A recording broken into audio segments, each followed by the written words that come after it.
जी, वैवस्वत मनु को हुए अब तक का जो समय 8800 वर्ष कहा जा रहा है,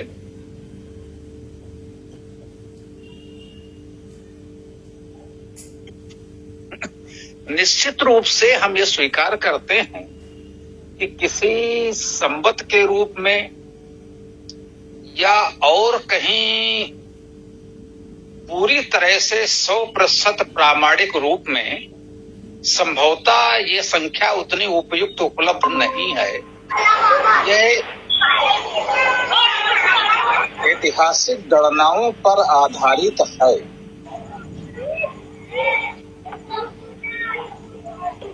शशि जी माइक बंद करें। ठीक है।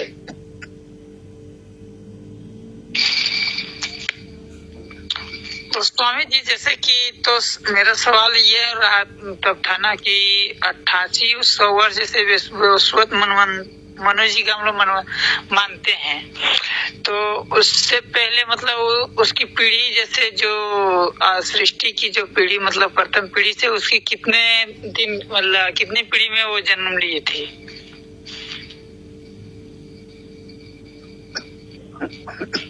जी जी, ध्यान है। ये प्रश्न आपका था कि वैवस्वत मनु से अब तक कितना समय हुआ, ये तो अलग बात हो गई, ठीक है ना। तो एक तो मैं ये बात करता हूँ कि जी बोलिए। मेरा सवाल था कि वो कितने पीढ़ी में जन्म लिए थे, वो मेरा सवाल था। जी जी, वो हमने आपका प्रश्न समझ लिया है कि मनु से पहले कितनी पीढ़ियां हुई, आपका प्रश्न ये था। माइक बंद कर दीजिए।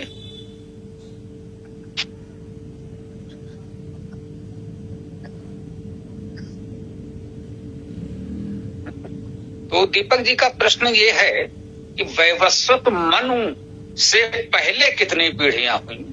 सृष्टि के आदि से मनुष्य समाज में यूं कहें, मनुष्य के आने पर प्रथम मनुष्य, आदिम मनुष्य, जिसे भी आप माने, तब से वैवस्वत मनु तक कितनी पीढ़ियां हुई, आपका प्रश्न ये था। तो एक तो मुख्य बात ये समझ लीजिए कि अब सोचिए कि जब भी पहला मनुष्य आया, जैसे भी वो किस विचार किस सिद्धांत के अनुसार कैसे आया होगा, इसको अभी छोड़ दें क्योंकि आपका प्रश्न पीढ़ी पर है, उस विषय पर नहीं है। तो स्वाभाविक है तब से अब तक, या कहें तब से वैवस्वत मनु तक, तो पीढ़ियां किसी ने गिनी नहीं।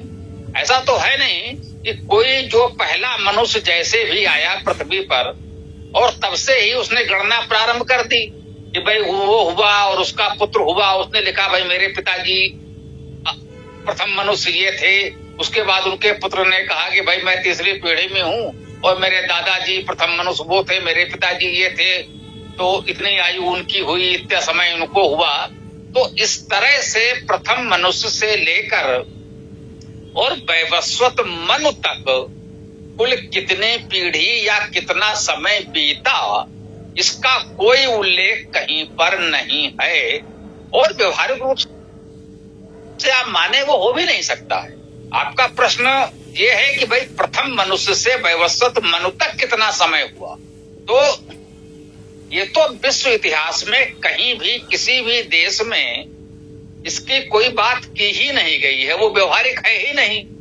हम लोग यही बात कहते हैं कि हमारा इतने वर्षों का इतिहास उपलब्ध है, अर्थात जब से मनुष्य में ये चेतना आई कि इस प्रकार से हमको इतिहास सुरक्षित रखना चाहिए, लिखना चाहिए कि भाई ये हुए, इनके बाद ये हुए, जब से कह सकते हैं कि ये गणना आरंभ हुई, कितनी पीढ़ियां कितने वर्ष आदि हुए, तो तब से इतिहास माना जाता है और यही कहा जाता है कि हमारा इतिहास इतना प्राचीन है।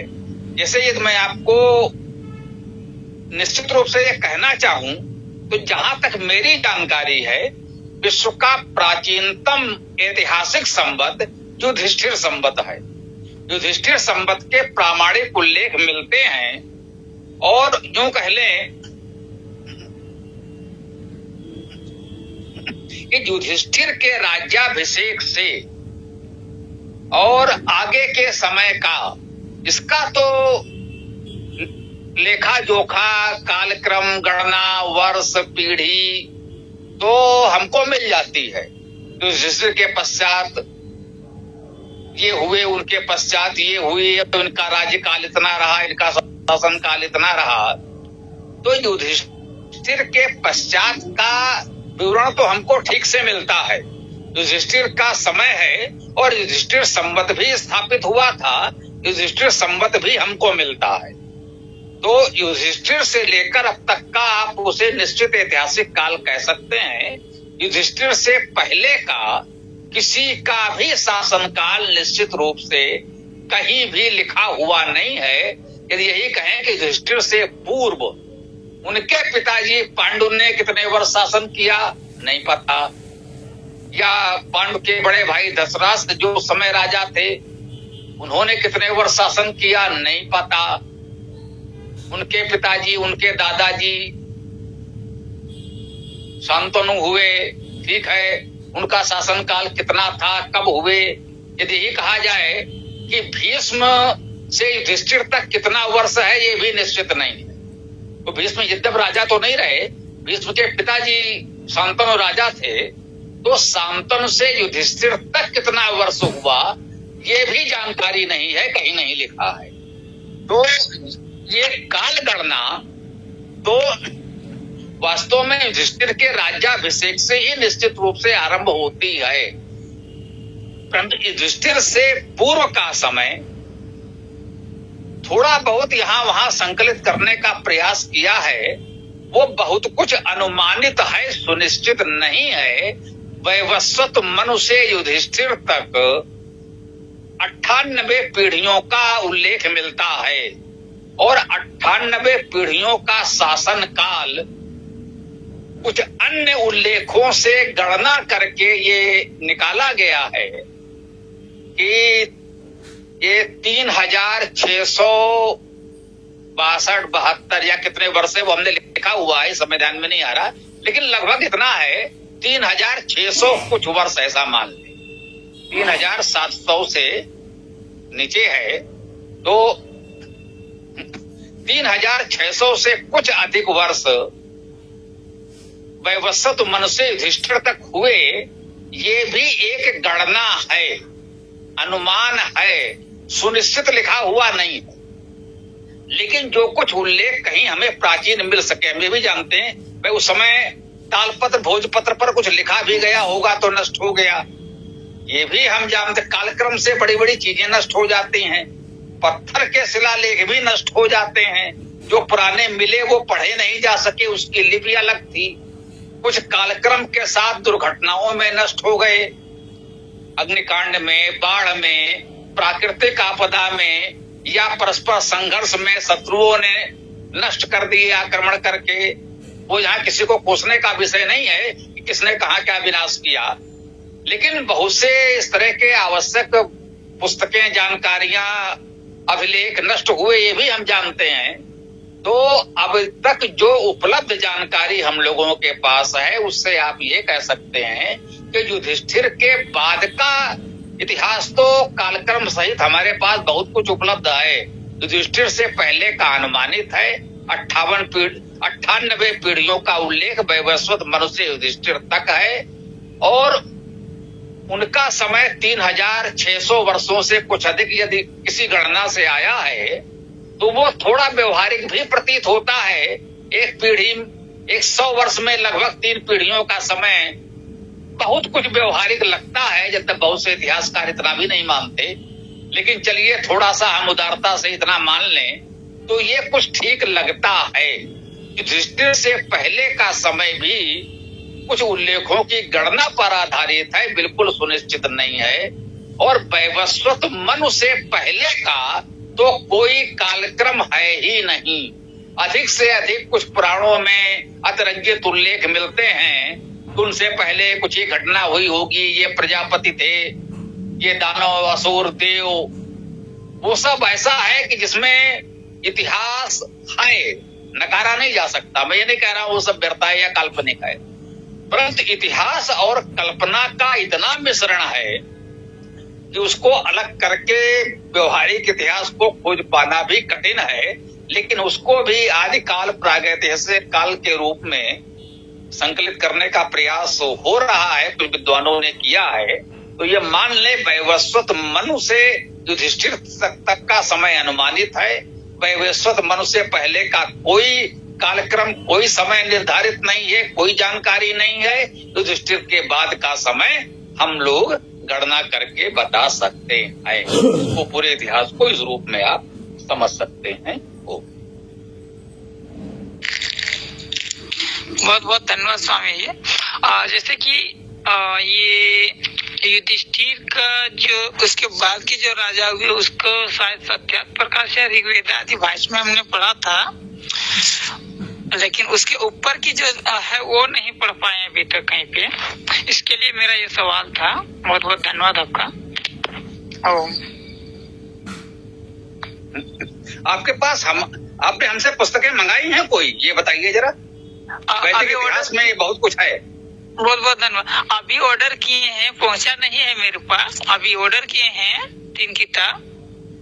आपको हम ये क्या बोलते हैं, हाँ, ये वेदायन और ये वैदिक इतिहास और एक और कोई भी है संस्कृत का सारे कोई किताब है, वो तीनों। हाँ, संस्कृत व्याकरण, ठीक है। हाँ, तो वैदिक इतिहास जब आपको मिल जाएगी तो उसमें आपको पूरा इतिहास ये मिलेगा। जी जी, बहुत बहुत धन्यवाद। कोई भी नहीं पहुंचा है, शायद अभी गौरव जी शायद भेजे होंगे, अभी तक मेरे पास नहीं पहुंच पाया इधर। ये रसीद भी भेजी होगी, ये किस दिन भेजा है, कितने दिन हुए भेजे?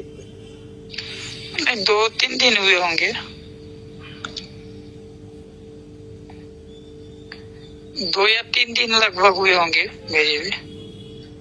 ठीक है। तो वो इतना समय लग जाता है, 1-2 दिन में मिल जाएगी, आशा करते हैं। हो सकता है इसी सप्ताह आपको मिल जाए। तो इस वैदिक इतिहास को जब आप पढ़ लेंगे तो आपके प्रश्न का बहुत कुछ समाधान हो जाएगा, और उसके पश्चात भी जो आवश्यक होगा वो हम लोग चर्चा करेंगे। तो एक संक्षिप्त रूपरेखा हमने आपको बता दी। जी, बहुत बहुत धन्यवाद आपका।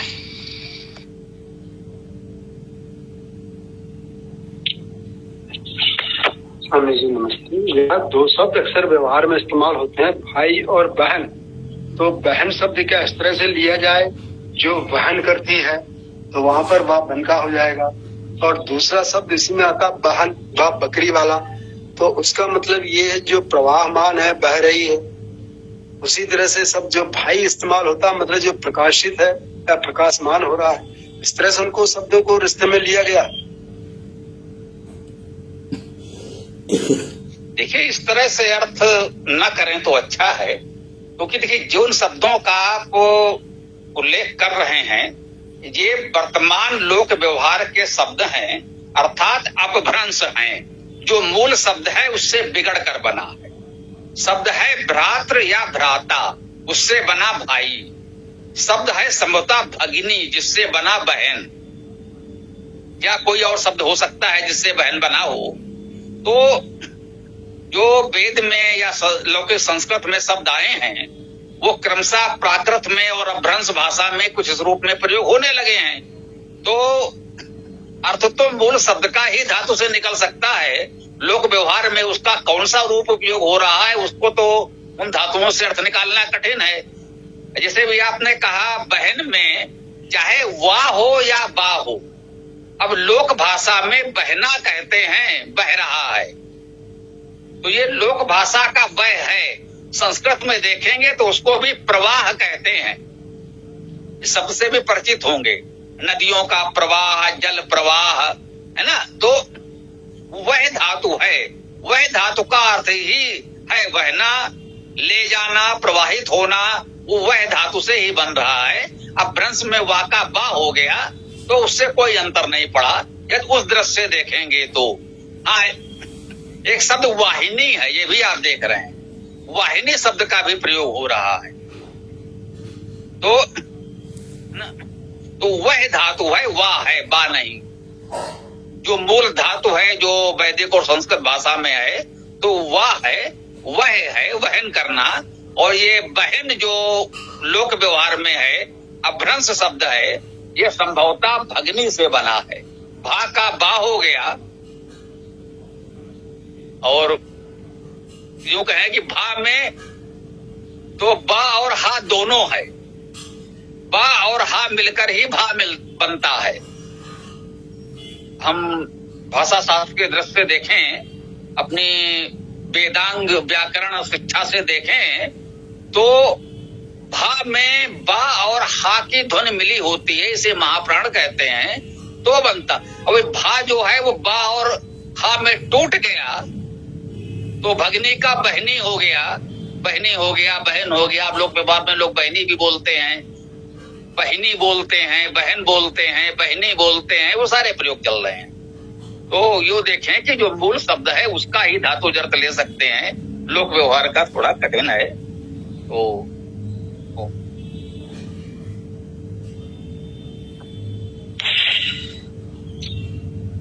स्वामी जी, ये जो अपन चर्चा कर रहे हैं, वेद के अंदर सिर्फ शब्द इस्तेमाल हुआ है परमेश्वर, इसमें ना कहीं आत्मा की बात आ रही है, ना पुनर्जन्म की बात आ रही है। तो उससे लगता है कि चारवाक का दर्शन ठीक था।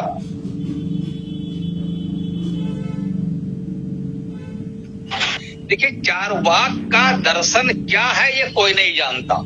एक तो सबसे पहले ये समझ लें कि चारवाक का लिखा हुआ कोई ग्रंथ हमारे पास उपलब्ध नहीं है कि ये कहा जाए कि ये चारवाक दर्शन है। चारवाक दर्शन जैसा कोई ग्रंथ हमारे पास है ही नहीं। 6 वैदिक दर्शन तो उपलब्ध हैं, वो जैसे भी हैं, लेकिन बौद्ध, जैन और चारवाक 3 नास्तिक दर्शन कहलाते हैं। बौद्धों का कोई भी ऐसा दर्शन जैसा ग्रंथ लिखा हुआ नहीं है कि कोई कहे ये बौद्ध दर्शन है, ये जैन दर्शन है, ये चारवाक दर्शन है। बौद्धों और जैनियों का विपुल साहित्य है, लेकिन उसमें स्पष्ट रूप से दर्शन जैसा कोई ग्रंथ नहीं है कि स्पष्ट रूप से कहें कि ये बौद्ध दर्शन या जैन दर्शन है। ठीक, लेकिन बौद्धों के विशाल साहित्य का अध्ययन करके लोगों ने जानने का प्रयास किया है कि बौद्धों का दर्शन क्या है या जैनियों का दर्शन क्या है। तो बौद्ध दर्शन और जैन दर्शन क्या है, ये आधुनिक दर्शन शास्त्र के विद्वानों ने अपनी ओर से बताने का प्रयास किया है। इस नाम की कोई पुस्तक नहीं है। रह गए बात चारवाक, इनकी स्थिति इससे भी अधिक भ्रामक है। चारवाक का कोई दर्शन, कोई पुस्तक उपलब्ध है ही नहीं। केवल चारवाक के विरोधियों ने जो चारवाक के विषय में कह दिया है कि भाई चारवाक तो ऐसा कहता है, चारवाक तो ऐसा मानता है, तो अब विरोधियों ने आक्षेप के शब्दावली में ही उसकी बात रखी है। वो चारवाक के शब्द संभवतः है ही नहीं। तो उसके आधार पर यह कहना कि चारवाक का दर्शन सही है, इसका तो कोई अर्थ ही नहीं है। ठीक है, चारवाक संभवतः धार्मिक प्रपंच को तो नहीं मानता, इसमें तो कोई संदेह नहीं है। जैसे इस दृश्य से देखें तो जो आज का अपने समय का आर्य समाज है, जो दयानंद जी थे, अब दयानंद जी और पौराणिकों के पक्ष को जब देखें तो पौराणिकों की दृष्टि में दयानंद भी आधुनिक चारवाक हैं। वो इनके पूजा पद्धत, नदी नहाने से कोई पुण्य मोक्ष प्राप्त हो जाएगा, ऐसा हो जाएगा, वैसा हो जाएगा, इस तरह की बातें दयानंद नहीं मानते। और जो पौराणिक पक्ष है दयानंद और आर्य समाज के विषय में जिस तरह की भाषा का वो प्रयोग कर रहा है, यदि कोई उनको संकलित करके ये बताना चाहे कि ये दयानंद का दर्शन है या आर्य समाज की विचारधारा है, तो बहुत विचित्र स्थिति उत्पन्न हो जाएगी। यद्यप कह सकते हैं कि बात बहुत कुछ ठीक भी होगी। भाई, हम नहीं मानते कि गंगा नहाने से मोक्ष प्राप्त हो जाएगा, हम नहीं मानते कि मूर्ति को फूल फल पानी दूध चढ़ाने से कोई मोक्ष प्राप्त हो जाएगा, नहीं मानते, बात ठीक है। लेकिन अब उसको वो जिस भाषा में कहेंगे कि ये नास्तिक हैं, ये कुछ नहीं मानते, धर्म नहीं मानते, अधर्मी हैं, तो वो उनकी अपनी टिप्पणी है। तो चूंकि चारवाक का कुछ ऐसा उपलब्ध नहीं है, तो 2-4 वाक्य जो विरोधियों ने कह दिए हैं उससे कोई चारवाक दर्शन कायदे से बनता नहीं है मेरे विचार से। तो ये ठीक है, वेद में किसी प्रकार का आडंबर, कोई काल्पनिक धर्म, कोई काल्पनिक मान्यता नहीं है। और हो सकता है चार्वाक अपने समय का दयानंद हो, उस समय जो समाज में इस तरह का पाखंड आडंबर तंत्र फैला हो, उसका उसने इस तरह खंडन किया हो, तो विरोधियों ने अपनी भाषा में कह दिया।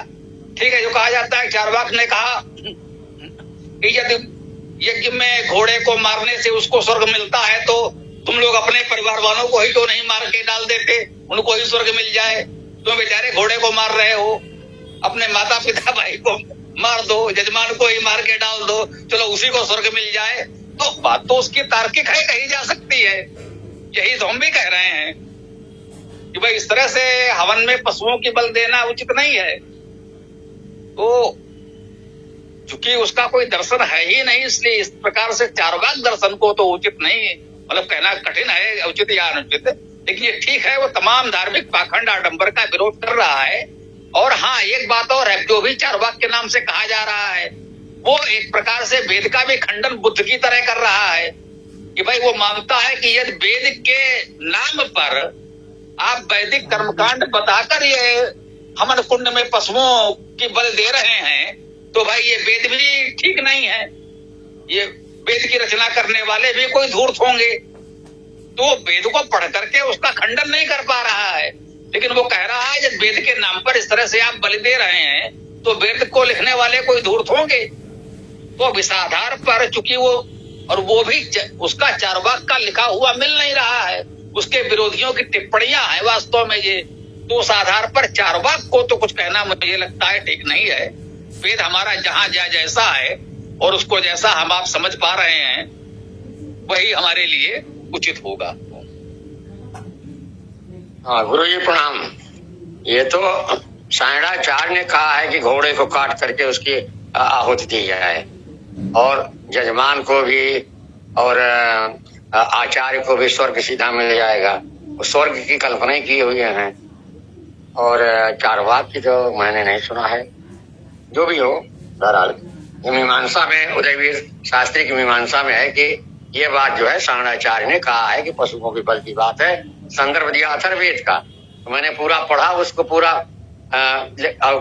लगभग 25 मंत्र पढ़े, लेकिन कहीं उसके भाव में ऐसा नहीं है। यही तो हम भी कह रहे हैं कि वेद को जैसा हम आप समझ रहे हैं बस वही ठीक है, और शेष किसने क्या कहा इससे कोई लेना देना नहीं है। हाँ, अब यहाँ पर देखिए यही बात हो गई।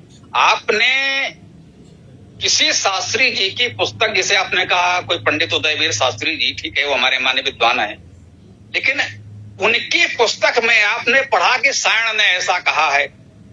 सायण ने क्या कहा है ये आपको सायण की पुस्तक में पढ़ना चाहिए, तब वो प्रामाणिक होगा, न कि किसी अन्य विद्वान की पुस्तक में। ठीक है ना? सायण क्या कहते हैं वो तो हमें सायण की पुस्तक में पढ़ना पड़ेगा, तभी वो प्रामाणिक सही जानकारी मिलेगी।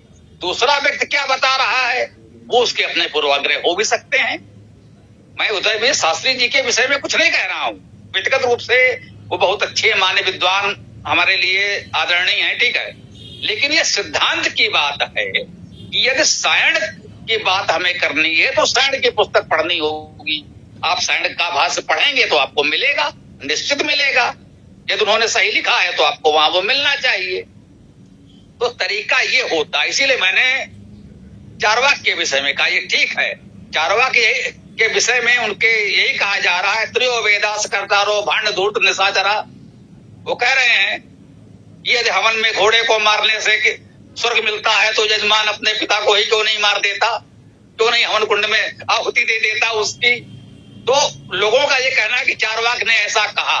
अब चार्वाक ने किन शब्दों में कहा, वास्तव में चार्वाक की लिखी हुई पुस्तक उपलब्ध नहीं है जहां तक मेरी जानकारी है।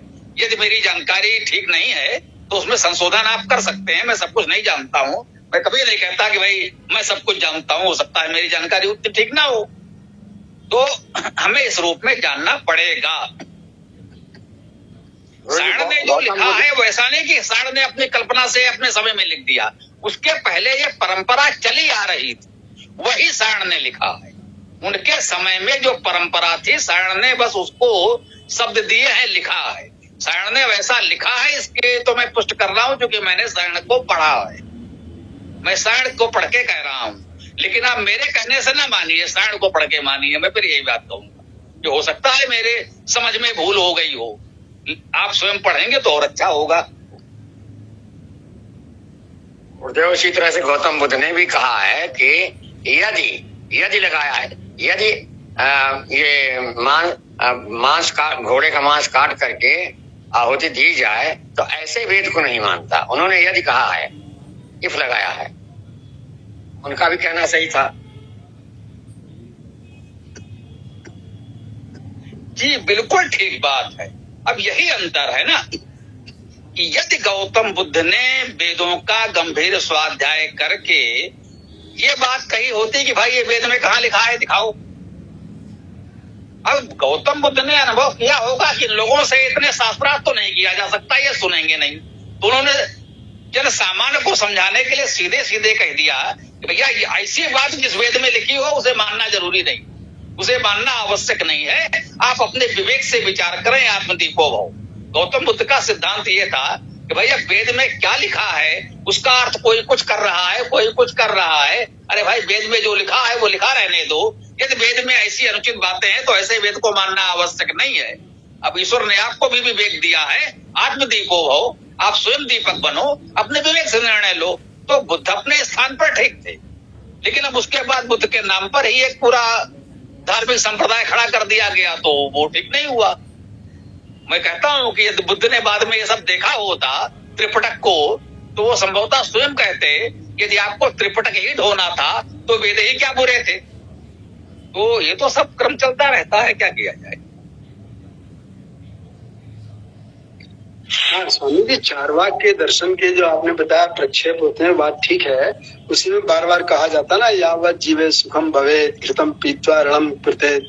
तो जो इस तरह के श्लोकों से दिया जा रहा है चारवाक के बारे में प्रचार प्रसार, और ये भी कहा जा रहा है कि जैसे नास्तिक दर्शन की बात तो आपने ठीक ही बताई है, जैन धर्म बौद्ध धर्म चारवाक दर्शन, लेकिन चारवाक तो इन दोनों से ही आगे जा रहा है। जैसे जैन जो है वो सिर्फ आत्मा को मानता है,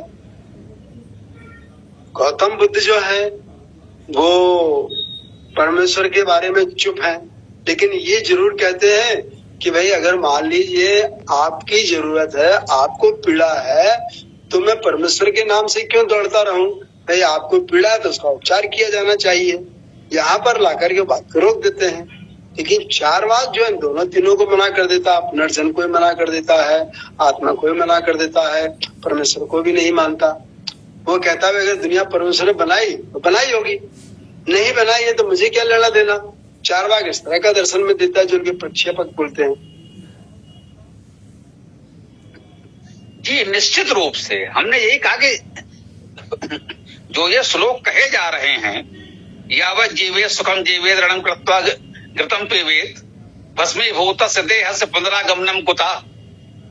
कह रहा है खाओ पियो मौज करो, एक बार इस शरीर के भस्म हो जाने के पश्चात पुनः लौटकर तो नहीं आना, कुछ नहीं लेना देना रहेगा। तो अब ऐसी बातें चारवाक के नाम से प्रचारित हैं, वो स्वाभाविक है, चूंकि प्रतिपक्षी कह रहे हैं तो उस प्रकार से निंदात्मक है। हो सकता है यही बात उसने कुछ अधिक तर्कसंगत तरीके से कही हो वास्तव में अपने समय में, यदि उसकी कोई पुस्तक मिलती तो क्या किया जा सकता है, जो है सो है। तो हमारे लिए तो है भाई, जो वेद हमारे पास उपलब्ध है और उसकी हम जैसी भी अपनी समझ से, जैसा कि हम लोगों ने कहा कि वे धातु अर्थ कर लें तो सही अर्थ ज्ञात हो सकता है, तो वही मुझे लगता है ठीक है। बाकी तो सबके अपने अपने विचार हैं, आज भी हैं, पहले भी थे। जैसे इस्लाम है, इस्लाम में वो आत्मा को रूह के रूप में मानते हैं, परमेश्वर को अल्लाह खुदा के रूप में मानते हैं, लेकिन पुनर्जन्म को नकारते हैं। तो ये बात अपने को भी कहीं भी जब तक जो अपन लोगों ने अध्ययन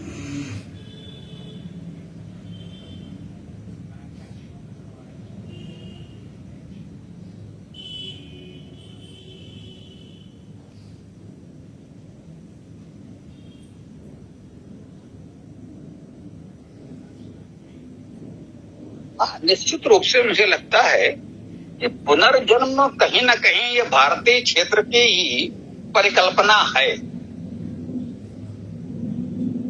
बौद्धों और जैनियों में पुनर्जन्म माना जाता है। वो आत्मा परमात्मा को मानते हैं कि नहीं मानते हैं, कैसा कितना मानते हैं, एक अलग विषय है। लेकिन बौद्ध और जैन दोनों पुनर्जन्म को मानते हैं। तो इस देश में बौद्ध और जैन भी पुनर्जन्म को मानते हैं। और वर्तमान कथित हिंदू धर्म जो बौद्धों के पश्चात पुनरोदय जो भी कहा जाता है, पुनः उदित हुआ एक नए कलेवर में, नए स्वरूप में, तो वो तो बहुत कुछ बौद्धों से प्रभावित है ही। अब वर्तमान हमारे समाज में ये पुनर्जन्म बौद्धों से आया या बौद्धों से पहले भी इसका कोई रहा हो किसी रूप में, तो ये सब तो एक अलग शोध का विषय हो सकता है ना। बिल्कुल हम कहते हैं कि इस पर गंभीर अध्ययन करना चाहिए, लोगों को शोध करना चाहिए कि पुनर्जन्म की बात कहां से कैसे आरंभ हुई होगी, सबसे पहले इसका उल्लेख किस रूप में कहां कैसे हुआ, कहां कैसे सूत्र संकेत था जिसको बाद में इस रूप में विकसित कर दिया गया। अब गीता में पुनर्जन्म है, इस पर तो कोई संदेह नहीं करता है ना।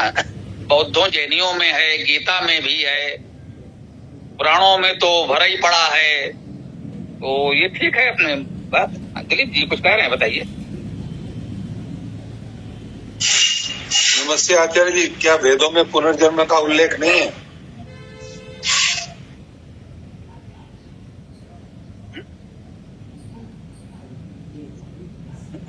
महोदय, हमने निवेदन किया है, आपसे भी कर रहा हूं, वेदों में पुनर्जन्म के मंत्र सूक्त हम लोग तलाशना चाहते हैं और उस पर हमें एक पुस्तक देना चाहते हैं। हम इसमें आपका सहयोग चाहते हैं।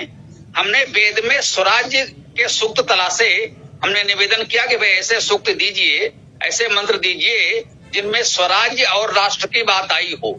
और हमने स्वराज्य सूक्त नाम से पूरी पुस्तक दे दी। हम अपनी ओर से कोई टिप्पणी नहीं लिखते। हम आपको बता दें, जो हम पुस्तकें देते हैं, हम अपनी ओर से कोई टिप्पणी नहीं करते, केवल वेद के मंत्रों का, सूक्तों का संकलन करते हैं और उसका शब्दशः अर्थ कर देते हैं। हमने स्वराज्य सूक्त पुस्तक दे दी है। हमने वर्ण व्यवस्था पर भी पुस्तक दी थी, वैदिक वर्ण व्यवस्था, वो समाप्त हो गई है, पुनः हम उसको छपवा रहे हैं। हमने सृष्ट सूक्त नाम की पुस्तक दी, जिसमें वेद में वो सूक्त जिनमें सृष्ट का उल्लेख है, सृष्ट कैसे हुई, ठीक है।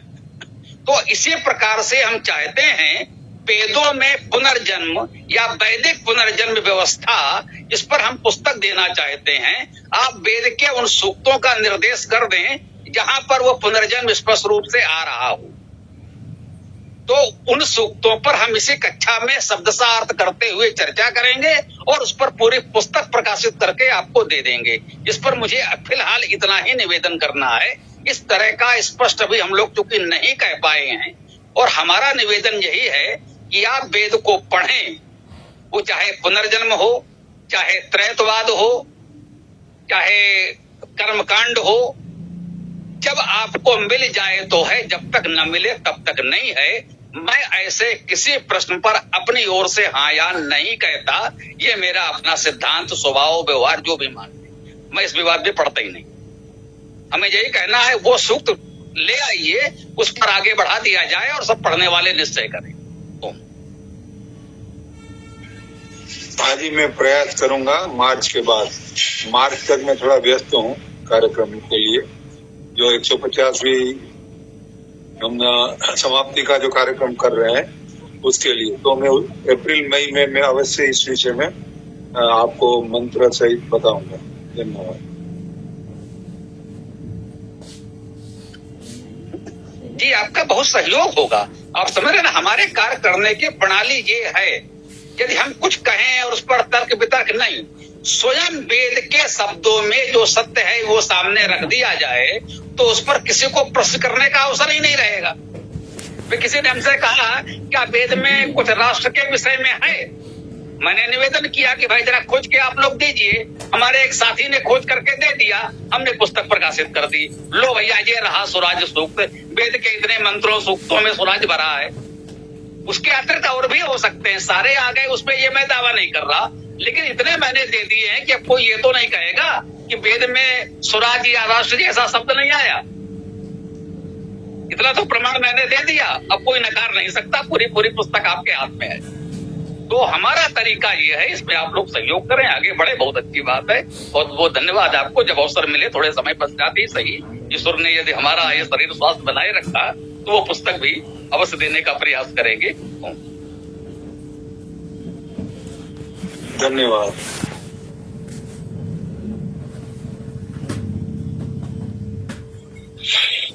जब ये जैन और बौद्ध ईश्वर को मान लेते हैं या आत्मा को मान लेते हैं तो फिर नास्तिक रहे ही नहीं ना। आस्तिक मतलब जहाँ उनकी आस्था है, तो जब आस्था आ गई तो ना कैसे रहा, तो आस्तिक होना चाहिए, उनको नास्तिक क्यों कहा जाता?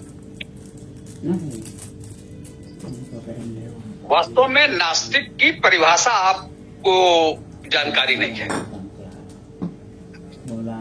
हमारे देश में नास्तिक उसे कहा गया है जो वेद को नहीं मानता। नास्तिको वेद निंदका परिभाषा ये है, जो वेद की निंदा करता है अर्थात वेद को सर्वोच्च प्रमाण नहीं मानता, उसे नास्तिक कहते हैं। यदि साहस पूर्वक आप कह सकें तो आज के हिंदू भी नास्तिक हैं, क्योंकि ये वेद को सर्वोच्च प्रमाण नहीं मानते। जैसा कि आपने कहा, सभी लोग कह रहे हैं कि वेद के विरोधी नहीं थे गौतम बुद्ध, वेद के नाम पर जो आडंबर फैला था उनका, भाई यदि वेद में ऐसा है तो ऐसे वेद को मानना आवश्यक नहीं है। तो ऐसा नहीं कि उन्होंने कोई वेद के परम विरोधी थे, बुद्ध हो या जैन हो या कोई भी हो, ये सिख ही आधुनिक मत एक सिख है, आप देख लीजिए। तो उनकी एक अपनी पुस्तक है जिसको वो गुरु ग्रंथ कहते हैं, उसी को गुरु मानते हैं, उसी को दिव्य ग्रंथ मानते हैं, अपना धर्म ग्रंथ मानते हैं। लेकिन क्या वे वेद के विरोधी हैं? नहीं, वे वेद की निंदा नहीं करते, वेद का विरोध नहीं करते, लेकिन उनका अपना ग्रंथ अलग है। वो वेद को उस रूप में नहीं मानते जैसे हम वैदिक लोग मानते हैं।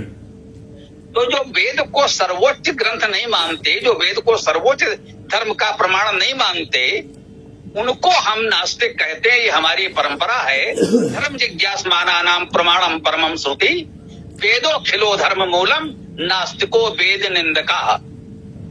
ये सिद्धांत है कि धर्म की जिज्ञासा रखने वाले के लिए, धर्म को जानने के लिए वेद ही परम प्रमाण है, वेद ही संपूर्ण धर्म का मूल है, और वेद की निंदा करने वाला ही नास्तिक है। जो वेद को परम प्रमाण नहीं मानता, हम उसे नास्तिक मानते हैं। इस अर्थ में बौद्ध जैन चारवाक नास्तिक हैं। इस अर्थ में ईसाई मुसलमान हिंदू भी नास्तिक हैं। इस रूप में इसको समझें। नास्तिक का ये अर्थ बिल्कुल नहीं है जैसे वो काफिर सब, बिल्कुल है, इसको आप मान लीजिए। वो कहते हैं कहीं कहीं जो काफिर शब्द है इस्लाम का, जिन्होंने उसे स्वीकार किया कि कुरान ईश्वर का पैगाम है, मोहम्मद ईश्वर के संदेश वाहक हैं, है ना, तो वो जो इस बात पर ईमान लाए वो मुसलमान कहलाए। जिनका मुसल्लम ईमान है, उस बात पर जो ईमान लाए, जिन्होंने विश्वास किया, वो मुसलमान। और जो इस बात से पूरी तरह इनकार करते हैं कि हम ऐसे किसी अल्लाह को नहीं मानते, हम कुरान को नहीं मानते, हम कुछ नहीं मानते, तो जिन्होंने कुफ्र किया, कुफ्र का अर्थ है इनकार करना, जिन्होंने कुफ्र किया अर्थात इनकार किया, वे काफिर कहलाए। जो उस बात को मानने से इनकार कर देते हैं, नकार देते हैं, वे काफिर कहलाते हैं। काफिर का अर्थ ये बिल्कुल नहीं है कि वो ईश्वर को नहीं मानता या बुरा व्यक्ति है। काफिर माने जो कुरान को, मोहम्मद को मानने से इनकार करता है, जो ये नहीं मानता कि कुरान ईश्वरी ग्रंथ है या मोहम्मद ईश्वर के संदेश वाहक हैं, जो इस बात को मानने से इनकार करता है, वो काफिर है। ईश्वर के संदर्भ में वहां एक शब्द और आया है, मुशरिक। मुशरिक का अर्थ है जो किसी और को ईश्वर के साथ शरीक कर ले। आपने कहा भाई ठीक है, मोहम्मद साहब भी अच्छे हैं, कुरान में भी अच्छी बातें हैं, ईश्वर को तो हम मानते ही मानते हैं, लेकिन भाई हम इनको भी मानते हैं, अन्य ग्रंथों को, अन्य बातों को भी मानते हैं, तो हम अल्लाह के अलावा और बातों को भी मानते हैं, और को भी कहते हैं, और भी देवी देवता आदि हो सकते हैं। एक ईश्वर तो है ठीक है, लेकिन और भी देवी देवता हैं। तो उन्होंने कहा वो मुशरिक हैं। मुशरिक अर्थात जो शिर्क करते हैं, शरीक करते हैं, एकमात्र ईश्वर की सत्ता नहीं मानते, वो ईश्वर के अतिरिक्त अन्य देवी देवता आदि की कल्पना करते हैं, उनको भी पूजते हैं, वे मुशरिक हैं। हमारे एक मुसलमान मित्र ने कहा था कि हिंदू काफिर नहीं है, हिंदू मुशरिक है। हिंदू ईश्वर को मानता है, ईश्वरीय ग्रंथों को मानता है, इसको नहीं तो उसको मानता है, लेकिन वो मुशरिक है। वो ईश्वर के साथ साथ ढेर सारी देवी देवता, नदी, पेड़ पत्थर सबको पूजता है, तो वो मुशरिक है। तो हमें ये समझना होगा, नास्तिक वो है जो वेद को नहीं मानता, नास्तिक वो नहीं है जो ईश्वर को नहीं मानता। ईश्वर को तो मानता है लेकिन वेद को सर्वोच्च नहीं मानता, इसलिए नास्तिक है। बौद्ध जैन चारवाक को हम लोग इसलिए नास्तिक कहते हैं।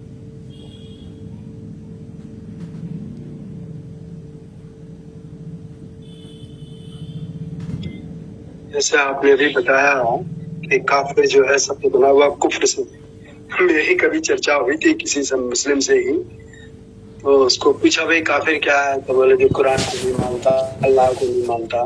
तो हमने बोला भाई जिस व्यक्ति ने कुरान ही नहीं पढ़ा, इस्लाम ही नहीं जाना उसने, तो वो काफिर कैसे हो गया? तो इस बात पर सहमत हो गया। ये बात बता ही नहीं सका वो कि जो आपने बताया कुफ्र से बना हुआ शब्द काफिर है। तो इसका मतलब ये होता है कि मुसलमान लोग भी खुद ठीक से नहीं जानते कि काफिर किसको कहा जाए और मुशरिक किसको कहा जाए। तो जैसे अपने यहाँ पर जो लोग गुमराह कर रहे हैं, तो संभवतः उनके यहाँ पर भी इसी तरह से गुमराह करने की होड़ मची हो कि लोगों को गुमराह करो और उसे धर्मांतरण में फंसाए रखो। जी भैया, एक बार चर्चा हो रही थी तो मैंने ये कहा कि भाई पूरे संसार में भले अल्पसंख्यक कहाँ, बहुसंख्यक कौन? हमने कहा भैया मेरे समझ से पूरे विश्व में भले लोग अल्पसंख्यक हैं। क्या किसी भी देश में, किसी भी समाज में भले लोग, विद्वान लोग, तर्क संगत तरीके से सोचने बोलने वाले लोग बहुत थोड़े होते हैं। अधिकांश लोग तो ऐसे ही भेड़ चाल वाले होते हैं, अपने स्वार्थ के लिए दूसरों का गला काटने वाले होते हैं। वो यहाँ भी हैं, वहां भी हैं और भी सब जगह है ना। ऐसा कोई स्थान, कोई देश, प्रदेश, समय नहीं रहा होगा जहां ऐसे लोग ना रहे। हर समाज में कुछ थोड़े से लोग बहुत अच्छे होते हैं, तरफसील होते हैं, अच्छी बात करने वाले होते हैं, और शेर भेड़ ऐसा ही चलता है। वहां भी कोरोना में ताबीज बेचने वाले थे, इसमें कोई संदेह नहीं। कोरोना के समय में कुछ मुसलमान भी अल्लाह की ताबीज बेच रहे थे। लो भैया ये अल्लाह ताला की ताबीज पहन लो, कोरोना ठीक हो जाएगा, कोरोना से नहीं मरोगे। पकड़े गए तो उन्होंने कबूला कि सोचा भैया अवसर है, क्यों ना थोड़ा अर्जित कर लिया जाए।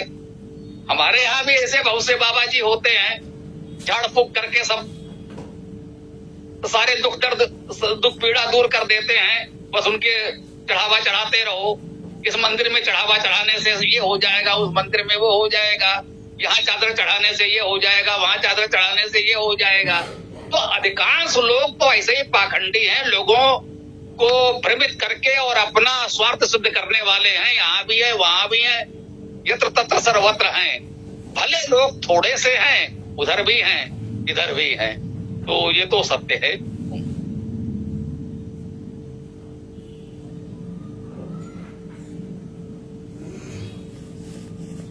आपने जो बात बताई बड़ी महत्वपूर्ण बात कही है कि विद्वान लोग और जो लोग हैं ये अल्पसंख्यक है। वास्तव में जो एक पुस्तक है what they don't teach you eight Harvard business school, उसके अंदर ये बात आई हुई है कि सोसाइटी को चलाने वाले सिर्फ 5% लोग ही होते हैं, उससे कम होते हैं। एक जैसे कोई विशिष्ट विद्वान है, कोई विशिष्ट प्रशासक है, कोई विशिष्ट संगीतकार है, कोई विशिष्ट विचारक है, कोई विशिष्ट गणितज्ञ या विज्ञान से जुड़ा हुआ व्यक्ति। बस इस तरह के सिर्फ 5 लोग होते हैं जो समाज को चलाते हैं। बाकी लोग तो सब अपने आप जो है लड़कते रहते हैं, जैसे गाय बैल बकरियां चलती। धन्यवाद बहुत बहुत। बहुत सुंदर। तो आज की चर्चा मुझे लगता है पर्याप्त समय तो हो ही गया है। किसी का कोई विशेष प्रश्न हो तो हम चर्चा कर भी सकते हैं, अन्यथा विराम दिया जाए।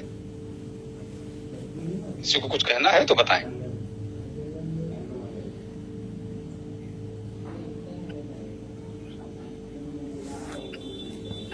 तो ठीक है, मुझे लगता है समय पर्याप्त हो गया है, तो हम लोग इसको विराम दें। एक हमने प्रस्ताव रखा था, कहा था आप लोगों से कि वेदाष्टक में जो 8 सूक्त हैं, एक एक सूक्त का पाठ हम लोग किया करें। फिर गौरव जी से चर्चा हुई तो ये हुआ कि वेदाष्टक में जो सूक्त हैं, 4 सूक्त तो ऐसे हैं जिनमें 3 या 4 मंत्र हैं, 4 सूक्त ऐसे हैं जिनमें 9 या 10 मंत्र हैं। तो 9 या 10 मंत्र वाले को 2 भाग में भी कर सकते हैं, आधा आधा पढ़ लें, और 3 या 4 मंत्र वाले सूक्त तो पूरे पढ़े ही जा सकते हैं, काव्यानुवाद सहित पढ़ लें। तो इसमें 3 से 5 मिनट तक का समय लग सकता है। आप चाहें तो आज से आरंभ कर दें या कल से कर दें। जिनके पास वेदायन है उसमें भी ये 4 सूक्त होंगे, जिनके पास वेदाष्टक भाष्य पहुंचा है उनके पास भी ये होंगे, जिनके पास नहीं है, निवेदन है, हो सके तो मंगा लें, सुविधा हो। तो बताएं आज से करना है या कल से? हरीश जी, आप चाहें तो मंत्र से समापन करें या जैसा कि हमने कहा है सूक्त पाठ से, या जैसा उचित समझे अब समापन कर दें, बहुत समय हो गया है। और सही करें। ओम हिरण्मयेन पात्रेण सत्यस्य अपिहितं मुखं यो वसो वा इत्येतु सः सोऽसोऽहम्। ओम खं ब्रह्म। ये दिलीप जी कुछ आप कहना चाह रहे थे क्या? तो बताएं, फिर समापन ही है। नहीं, मैंने कहा आज से ही वो अष्टक का जो है सूत्र पाठ जो 2-3 मिनट का, ये तो आज भी हो सकता था, कोई बात नहीं।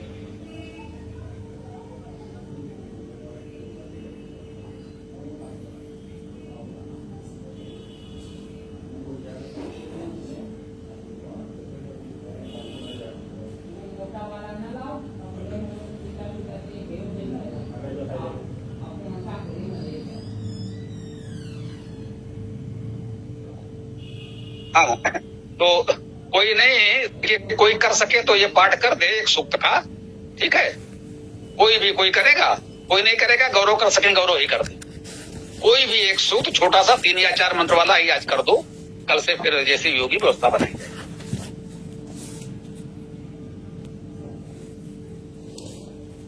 संगठन सूक्त, ऋग्वेद मंडल 10, सूक्त 191।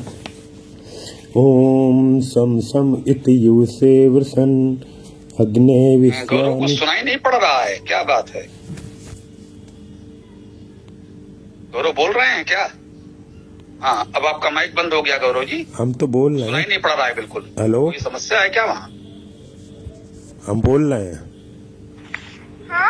स्वामी जी, शिव संकल्प सूक्त पढ़ सकती हूँ? पढ़िए, स्वागत है।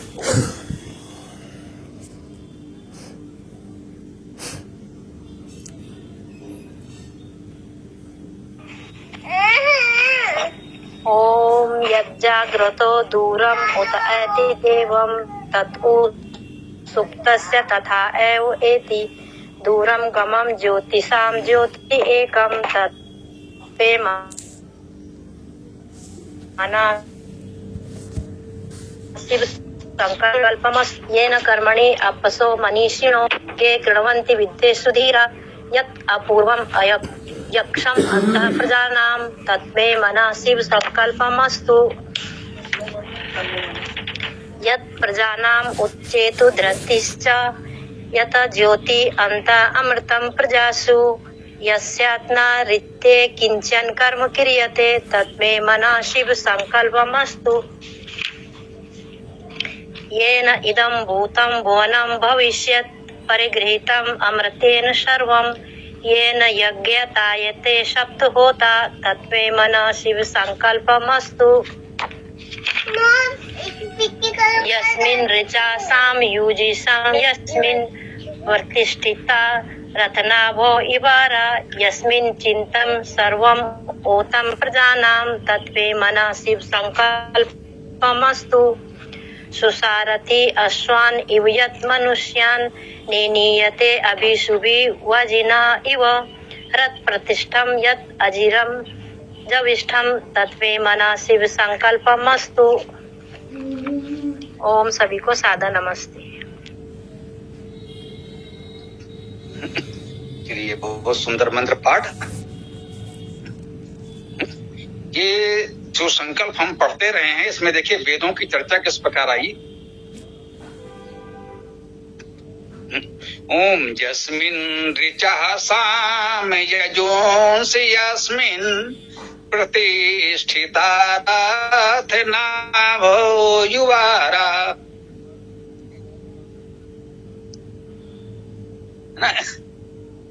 इसमें बताया गया कि आपके मन में ये वेद प्रतिष्ठित हैं। इसकी चर्चा तो हम लोग करते रहते हैं, समय पर्याप्त हो गया है और आगे हम लोग कल से प्रयास कीजिएगा।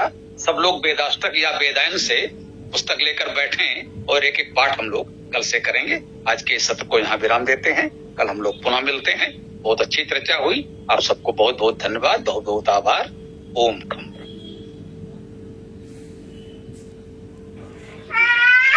ओम नमस्ते सभी।